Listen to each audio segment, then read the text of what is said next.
கோலி talk Kollywood news. விவாகரத்து செய்தி உண்மைதான். சௌந்தர்யா ரஜினிகாந்த் தன்னோட விவாகரத்து தொடர்பாக வெளியான செய்தி உண்மைதான்னு ரஜினியோட இளைய மகள் சௌந்தர்யா ட்விட்டர்ல சொல்லியிருக்காங்க.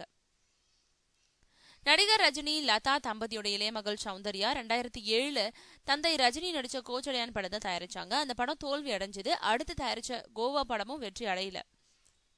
இதுக்கு நடுவில் 2010 தொழிலதிபர் அஸ்வின் ராம்குமார சௌந்தர்யா திருமணம் செஞ்சாங்க. இந்த நிலையில சில மாதங்களா அஸ்வின் சௌந்தர்யா இடையிலான உறவுல கசப்பு ஏற்பட்டு பிரிஞ்சு வாழ்ந்துட்டு இருக்கிறதா சொல்லப்படுது. சென்னை சேத்பட்ல தனியா வசிக்கும் சௌந்தர்யா விவாகரத்து கோரி நீதிமன்றத்துல வழக்கு தொடர்ந்திருக்கிறதா சமூக வலைதளங்கள்ல செய்தி பரவுச்சு. இது தொடர்பா ரஜினி குடும்பத்தினர் எந்த அறிக்கையும் வெளியிடல. இந்த நிலையில இதை பத்தி ட்விட்டர் பதிவுல சௌந்தர்யா என்ன சொல்லியிருக்காங்கன்னா, விவாகரத்து செய்தி உண்மைதான். கடந்த 1 வருடமா நாங்க 2 பேருமே பிரிஞ்சு வாழ்றோம். விவாகரத்து தொடர்பா பேச்சுவார்த்தை நடந்துட்டு இருக்கு. என்னுடைய தனிப்பட்ட குடும்ப விவகாரங்கள்ல யாரும் தலையிட வேணாம்னு கேட்டுக்கிறேன்னு அவங்க சொல்லியிருக்காங்க.